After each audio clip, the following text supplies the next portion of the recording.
O Repórter Setorial está de volta e na continuação da série especial O Trabalho do Futuro, a criatividade do brasileiro ao enfrentar a atual crise econômica. O brasileiro é uma potência, né? Pega, por exemplo, setores que vão ir muito bem no futuro, como, por exemplo, a parte de tecnologia, que tem a ver desde drone até robô, programação. Hoje em dia o brasileiro consegue fazer isso até de forma autônoma, né? Ele pesquisando sozinho na internet, fuçando as coisas, resolve isso. Se a gente organizar um pouco mais isso, acho que dá para construir muito mais frentes, né? E organizar esse trabalho que já é bastante natural, né? Nesse sentido é muito forte, né? Essa capacidade de empreender.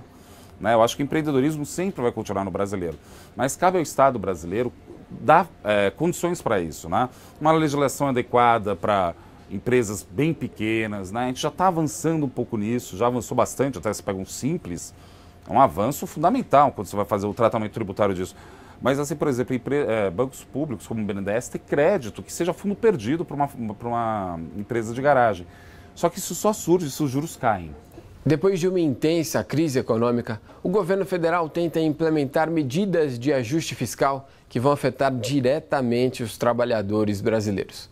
Começou com a ampliação da terceirização, mas ainda vai se estender, com reformas mais drásticas e de longo prazo. Com a aprovação da lei de terceirização, o professor de Sociologia da USP, Rui Braga, acredita numa inversão do mercado de trabalho no médio e longo prazo, com mais terceirizados do que contratados diretamente. O trabalho terceirizado é um trabalho mais precário. O que significa isso? Significa que o trabalhador terceirizado ele tem um acesso mais dificultado em relação aos direitos e à proteção trabalhista. Ao mesmo tempo, o trabalho terceirizado ele é um trabalho que tem características de um tipo de trabalho subalterno, tanto mais explorado quanto mais dominado do que aquele trabalhador diretamente contratado. Então, é notório que o trabalho terceirizado, enfim, o trabalhador terceirizado, ele trabalha mais horas ao longo da jornada, ele recebe menos, ele trabalha em média 4, 5 horas a mais por semana, ele recebe em média 27% a menos, ele se submete, vamos dizer assim, a condições de trabalho mais estressantes, mais duras e, consequentemente, ele adoece com mais frequência, ele é submetido a taxas de rotatividade, ou seja, de entrada e saída, demissão e admissão, muito mais intensas, né, do que o trabalho diretamente contratado. Mas para outro tipo de profissional, em área mais desenvolvida e com mais experiência, a consultora Irene Azevedo vê lados positivos na mudança. Nós começamos a observar uma tendência desta mudança. Até porque, muitas vezes, a empresa não pode contratar uma pessoa por um período, talvez, de 40 horas. Mas ela pode ter essa pessoa por 2 dias na semana.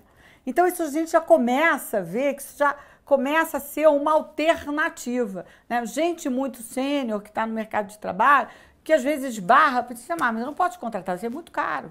Né? Nós estamos hoje vivendo ainda uma crise. Estamos saindo, está melhor, mas estamos vivendo uma crise. Ele termina com esse critério, com essa limitação imposta de não poder terceirizar atividades fim, mas está longe de ser realmente uma possibilidade restrita e ampla de terceirizar absolutamente qualquer coisa ou qualquer atividade ou a própria função, como se esta lei permitisse a mera locação de mão de obra, né? A contratação de mão de obra, a contratação de empregados, como se fosse uma mercadoria através de uma empresa interposta.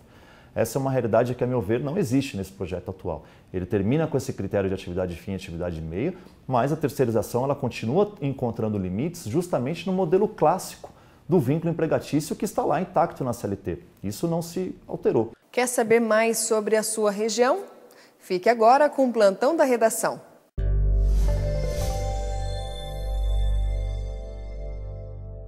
Estão abertas as inscrições para o primeiro vestibular de Faculdade de Ciências Médicas em São José dos Campos.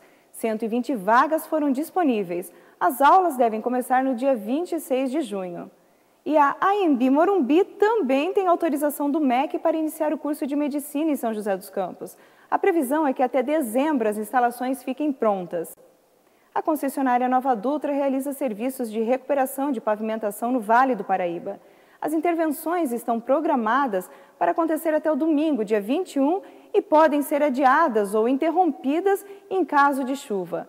Todos os trechos em obras podem ser conferidos em nosso site, repórtersetorial.com.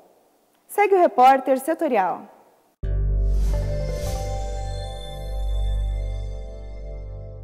A Prefeitura de São José dos Campos está com as inscrições abertas para os estágios de pedagogia.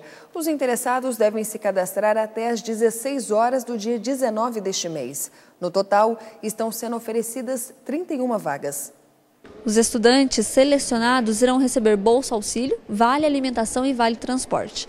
Os estágios serão nas escolas da rede municipal de ensino como auxiliares dos professores nas tarefas didáticas, durante 6 horas de segunda a sexta-feira. Para participar do processo seletivo, é necessário estar matriculado no ano letivo de 2017, ter no mínimo 16 anos, morar em São José dos Campos e ser cadastrado no CIEE. Os interessados devem buscar o CIEE, que irá entregar uma ficha de inscrição. O aluno deve preencher a ficha e enviar pelo e-mail selecão.sjcampus.ciee.org.br. E no título do e-mail deve estar escrito Estágio Prefeitura de São José dos Campos. Segue o Repórter Setorial. Após 3 anos de queda, as vendas do Dia das Mães aumentam. Economistas do Serasa explicam o motivo do crescimento. Acompanhe. Segundo os economistas da Serasa Experian, esse crescimento se explica pela queda da inflação, redução da taxa de juros e também pela entrada de recursos das contas inativas do FGTS. É a primeira avaliação positiva desde 2014. A avaliação foi realizada entre os dias 8 e 15 de maio. Para você ter uma ideia dessa melhora, no mesmo período do ano passado, as vendas caíram 8,4%. Também tivemos melhora de 1% nas vendas no final de semana do Dia das Mães, em comparação com o ano passado. O avanço na cidade de São Paulo foi ainda mais expressivo. Na semana, o crescimento foi de 3,3% em comparação com 2016. Dados do Banco Central apontam que a economia brasileira está ganhando fôlego e poderá se despedir da crise. Os números do Índice de Atividade Econômica do Banco Central apontam para um crescimento de 1,12% no primeiro trimestre deste ano, o que quer dizer que, tecnicamente, o Brasil saiu da maior recessão da história. O IBC-BR é um indicador que tenta antecipar o resultado do PIB. E se o IBGE confirmar o resultado positivo no primeiro trimestre, o Brasil terá interrompido uma série de 8 trimestres seguidos de queda no nível de atividade. A confirmação deve chegar no dia 1º de junho. Na semana passada, durante uma cerimônia que marcou o primeiro ano do novo governo, o presidente Michel Temer afirmou que o Brasil já está retomando o caminho do crescimento econômico. Temer disse também que, ao final do segundo ano de governo, o Brasil estará reestruturado e mais feliz. Temos resultados concretos, ótimos motivos para mantermos a confiança que nunca me faltou. E pode acreditar, o Brasil está retomando o caminho do crescimento. Agora é seguir em frente. A travessia continua. E estou seguro de que, ao completar o nosso segundo ano de governo, teremos um país reestruturado e muito mais feliz. Trabalhemos. Mas, apesar da recuperação no primeiro trimestre, os dados do Banco Central mostram que, no acumulado em 12 meses até março, a prévia do PIB registrou contração, queda de 2,78%. O que acontece na nossa região também é destaque aqui no Giro News. Ok, vamos às notícias. A Sociedade Brasileira de Pediatria lança este mês uma ferramenta para ampliar a conscientização das mães e profissionais da saúde sobre os danos da ingestão de álcool durante a gravidez. A doença não tem cura e pode trazer danos irreversíveis para as crianças, como retardo mental e anomalias congênitas. Ministro da Agricultura, Blário Maggi, comentou sobre operações deflagradas pela Polícia Federal. Por meio de uma rede social, o ministro falou que apoia integralmente as investigações. O Ministério da Saúde lança a campanha para incentivar doação de leite materno. O objetivo é reforçar os estoques nas UTIs neonatais em todo o país. A redução da mortalidade infantil está diretamente relacionada com doação de leite materno, então ficam aqui todas as mães convocadas a ajudar o Brasil e as crianças do Brasil nesta ação, que é uma ação de amor e de carinho àquelas que precisam. E já já eu estou de volta com outras notícias aqui da nossa região. Mais de 3 milhões de estudantes já garantiram a inscrição no Enem. O intervalo é rápido, voltamos já.